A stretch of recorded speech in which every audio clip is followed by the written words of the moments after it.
Boa tarde, a paz de Jesus, a alegria do Espírito Santo, o amor da Santa Virgem Maria, hoje nos corações de todos, né?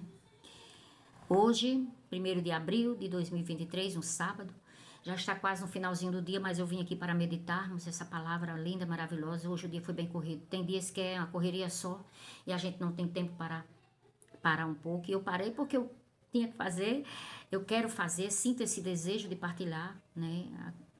O Evangelho é uma coisa linda. A palavra de Deus é o que nos alimenta verdadeiramente. Apesar de que hoje, 1º de abril, muitos estão comemorando como o dia da mentira, né? E para mim, não. Esse pensamento de idosa, de uma pessoa idosa assim como eu, que vou fazer 61 anos amanhã, gente. E para mim não existe essa história de dia de mentira, porque a palavra de Deus que está aqui à minha frente diz que quem é o pai da mentira é Satanás. E de verdade eu não quero ele como pai na minha vida. E eu vivo essa verdade, essa palavra que está aqui à minha frente. Essa é o meu alimento. Esse é o todos os dias, o dia da verdade. E hoje, como nunca, para mim, se todos estão comemorando como o dia da mentira, eu estou comemorando como o dia da verdade, que é Jesus, né? Então, o Evangelho está lá no livro de João, no capítulo 11, que vai do versículo 45 ao 54, né? Fala sobre a conspiração contra Jesus, né? Então, vamos dizer que o Evangelho é de Jesus Cristo, segundo João, glória a vós, Senhor. Muitos dos judeus que tinham vindo a Maria e visto o que Jesus fizeram, creram nele. Alguns deles, porém, foram aos fariseus e lhes contam o que Jesus realizara. Os pontífices e os fariseus convocaram o conselho e disseram: que faremos? Esse homem multiplica os milagres e se o deixarmos proceder assim, todos crerão nele, e os romanos virão e arruinarão a nossa cidade e toda a nação. Um deles, chamado Caifás, que era o sumo sacerdote daquele ano, disse-lhes: vós não entendeis nada. Nem considerais que vos convém que morra um só homem pelo povo e que não pereça toda a nação. E ele não disse isso por si mesmo, mas como era o sumo sacerdote daquele ano, profetizava que Jesus havia de morrer pela nação.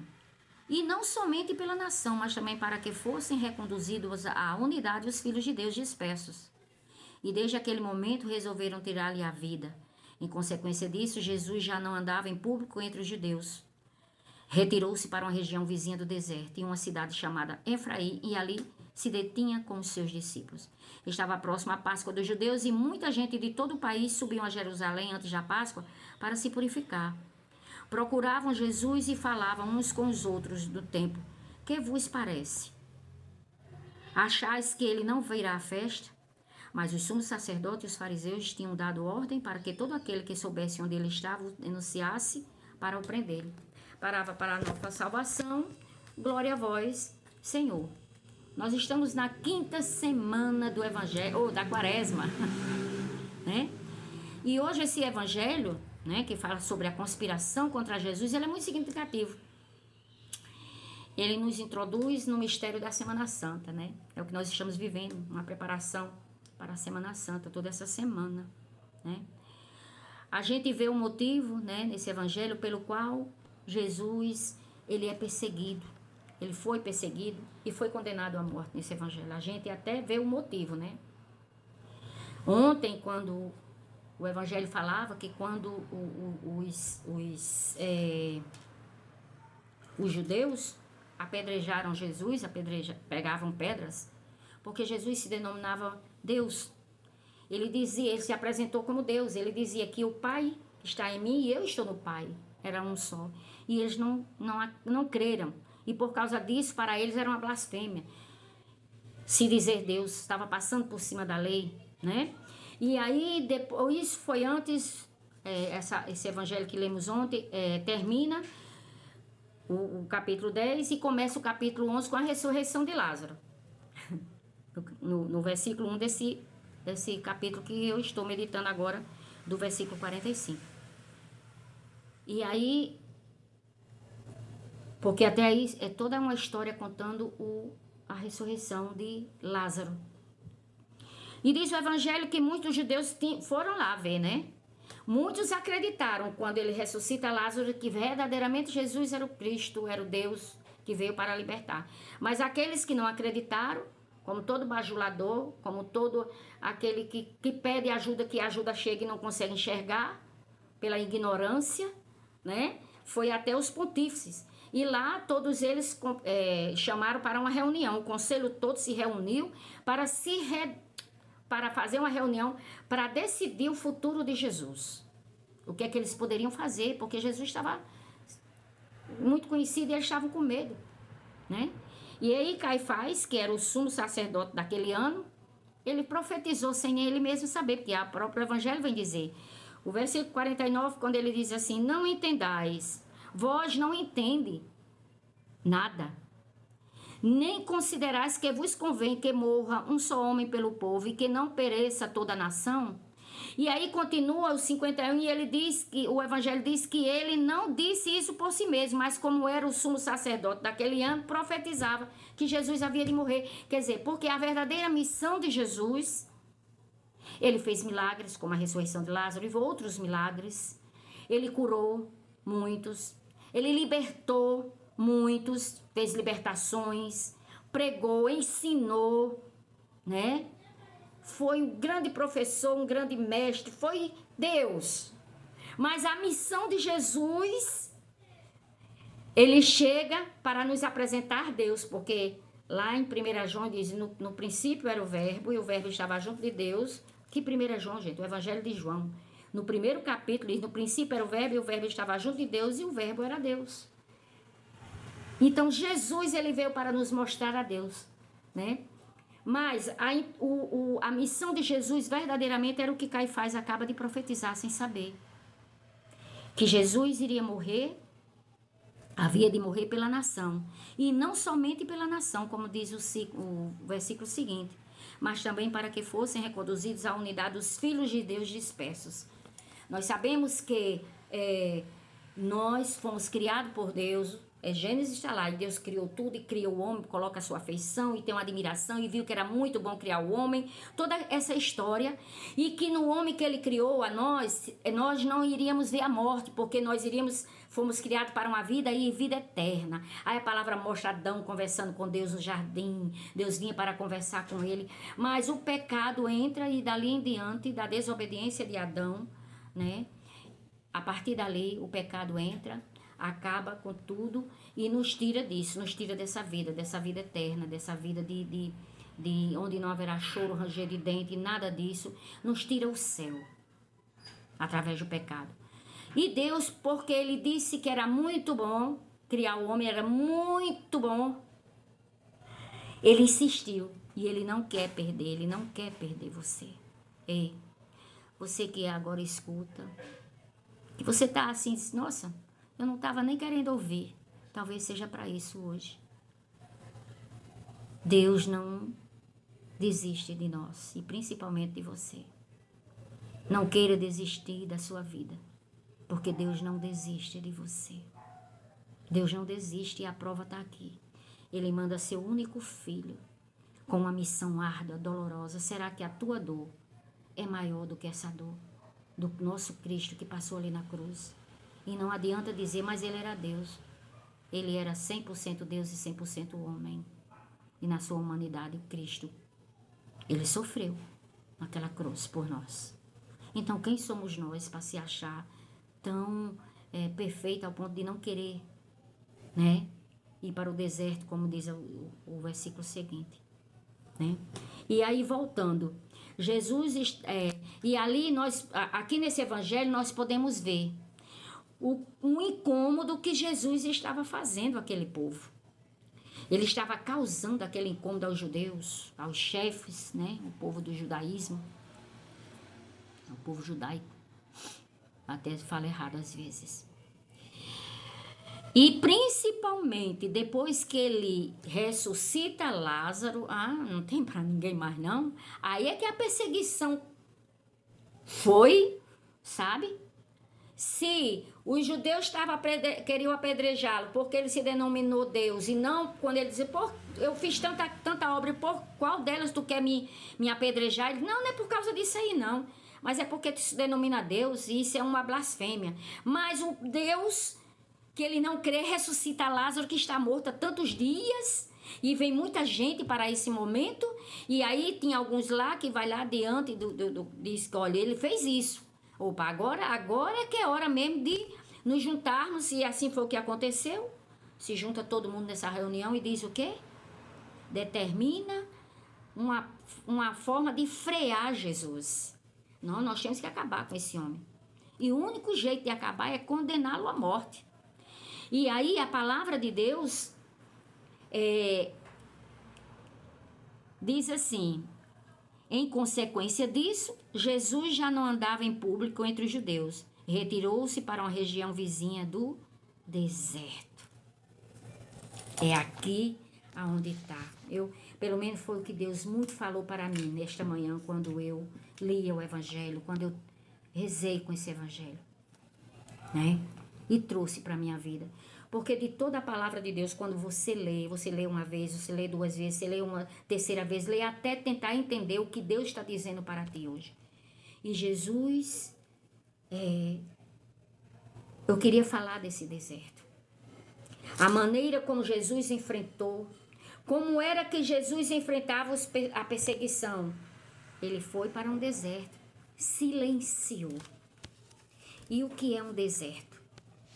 Né? É aí onde está. Jesus não brigou com ninguém, mas não falou nada e foi para um deserto. Ele se afastou. Ele sabia que não era a hora e que independente do que fosse, ele ia passar por esse momento, mas não era a hora. E assim ele saiu, junto com os seus discípulos, né? Diz que ele saiu junto para uma região vizinha do deserto, a uma cidade chamada Efraim, e ali ele se detinha com seus discípulos. Foi lá para o deserto. E o deserto é um tema que aparece tanto na Bíblia, né, quando a gente lê. Aí eu coloquei, olha, o povo de Deus que atravessou o deserto, né? Jesus, quando começou o seu ministério público, ele começou aonde? No deserto.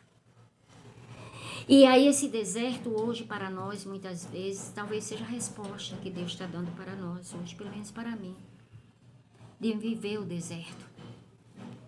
E aí eu, olhando vários tipos de deserto, eu coloquei aqui uns 3, onde existem vários tipos de deserto. O deserto do Sinai, diz que o deserto do Sinai eu nunca fui, não conheço, mas eu fui, claro, olhar. É um deserto todo de pedra. Tem o deserto do Saara, que é um deserto só de areia, né? Deserto de areias perigosas, pissarro. Tem vários desertos. Agora, qual é o deserto que você se identifica hoje? Qual é o deserto que você está passando? Qual é o deserto que eu estou passando hoje? É preciso muitas vezes a gente passar por esse deserto.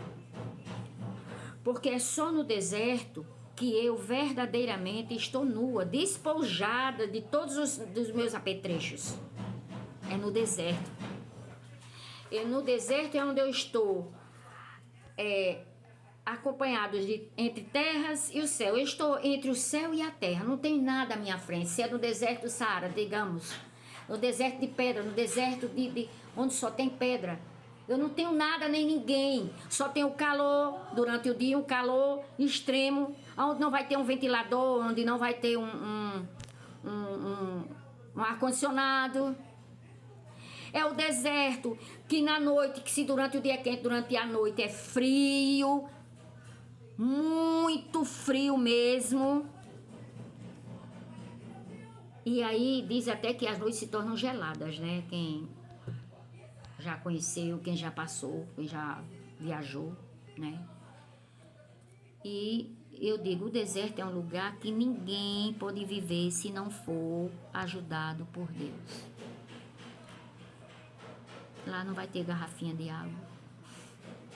Quando a gente estiver querendo tomar uma aguinha gelada, lá não vai ter geladeira nesse deserto, né? Lá não vai ter carro, eu vou ter que andar a pé. Então, como é que está a sua vida? Ih, Raimundo, eu acho que minha vida tá assim.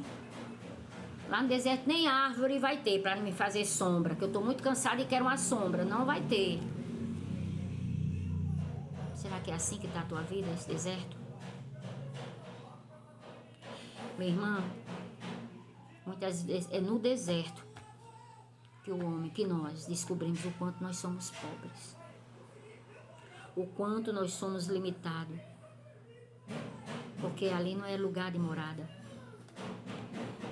Eu já passei por muitas dificuldades e eu creio que a maior parte das pessoas passam por momentos de deserto.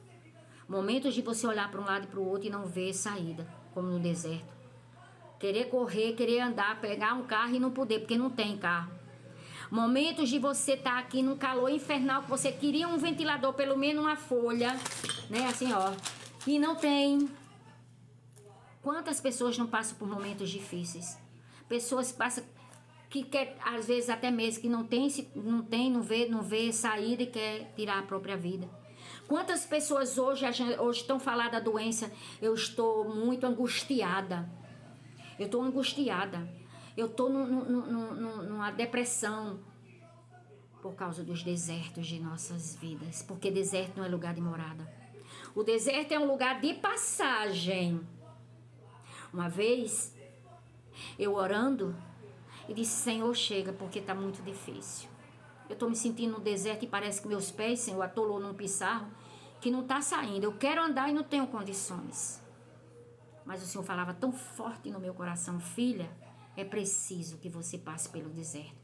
Porque é no deserto, minha filha, onde você vai se desnudar de você mesmo. É no deserto, que só no deserto é que você vai se encontrar você mesma. É onde você vai enfrentar você mesma. E vou dizer uma coisa, não tem pessoa pior que a gente possa enfrentar do que nós mesmos. Brigar com nós mesmos é muito difícil. Qualquer barulho de cachorro é porque eu moro vizinha, minha filha, e ela tem uns cachorrinhos, certo? E meus netos ficam brincando com eles. Voltando. Então, no deserto, minha irmã, é um momento em que eu tenho que procurar mais a Deus ainda. E não é porque eu estou no deserto que eu tenho que andar cabisbaixa, triste, ou coitada de mim. Não. No deserto você tem que levantar a tua cabeça e buscar viver, buscar vivenciar. Entende? Porque o deserto é para que eu me encontre a mim mesmo. Jesus, ele começou no deserto. A figura pública dele. Ele passou no deserto, pelas tentações. É lá onde nós vamos vencer as nossas tentações, porque lá é Deus ou é Deus ou é Deus. Lá não tem vizinho que para mim conversar no deserto. É no deserto que nós não temos ninguém para conversar porque nós não confiamos. É no deserto que nós não temos a quem pedir ajuda porque não tem ninguém para nos ajudar. Você já percebeu quando você mais precisa, você quer ajuda, não tem ninguém para te ajudar? Então é daí em diante onde eu tenho que ter o discernimento, que eu digo, olha, se não está aparecendo ninguém para me ajudar, opa, então é agora a vez do meu deserto. É a hora do meu tempo árido. E aí eu tenho que olhar para cima, respirar e buscar forças em Deus, porque verdadeiramente tudo vem de Deus de nossas vidas. Jesus, ele já deu a vida por nós. E a vitória sobre a cruz foi onde derrotou tudo. Então, o que é que eu tenho que lutar? Minha irmã, não existe vitória se não tiver a cruz, se não tiver o problema. E é durante esse problema é que a gente tem que buscar o Cristo de nossas vidas. Ir para o deserto, procura o deserto e pensar o que é que eu estou fazendo. Por que eu tirei meu olhar de Jesus? Por que eu tirei o olhar do chamado de Deus na minha vida? Você já imaginou se Cristo tivesse desviado os olhos, mesmo assim, quando estivesse perto da chegada? Você já imaginou se Jesus Cristo tivesse só colocado o olhar dele na sua dor, que ele sabia que ia passar como Deus? De todo o sofrimento, carregando aquela cruz. Se Deus tivesse parado, se Jesus tivesse parado para olhar só para ele, tivesse com piedade dele mesmo, a gente não estaria aqui contando a nossa vitória. A nossa vitória é vitória porque nós temos que passar de cabeça erguida e de jeito muito árduo. Vai ter momento que não vai aparecer ninguém para te ajudar. Vai ter momento que não vai aparecer ninguém para te dar uma palavra, mas Jesus vai estar ali, porque Ele quer te ouvir. É o deserto, sabe? Aí você vê que não tem ninguém, agora é hora, agora é só Jesus. É preciso, muitas vezes, Ele deixar a gente passar por esse deserto. Porque Ele quer falar conosco o tempo todo, Ele quer nos ajudar o tempo todo, mas nós não temos tempo, e nós trabalhamos, e nós isso, e nós aquilo, nós não paramos, como hoje eu não parei, só agora, já no final do dia que eu estou parando para fazer essa meditação. Não tive muito tempo, a correria. E nós não paramos, aí Deus diz assim, não, eu vou botar ele aqui um pouquinho no deserto para que olhe para mim, para dizer assim, é no deserto, sabe? Aonde eu vou verdadeiramente me desnudar e olhar só para Jesus. Amém? Então, que a paz e a graça do amor tome conta de nós. Amanhã é Domingo de Ramos. Começamos, né, a nossa semana. Que essa semana a gente pare para meditar. O que é que tem que morrer em nós? Aonde é que eu tenho que renunciar? O que é que eu tenho que buscar? É nessa semana que eu tenho que olhar para a dor de Jesus e dizer, a minha dor não é tanta. É nessa semana que ele, logo após a sua morte, ele vai ressuscitar. E com Jesus vamos ressuscitar para uma nova vida. Que Deus ilumine o coração de todos. Amém.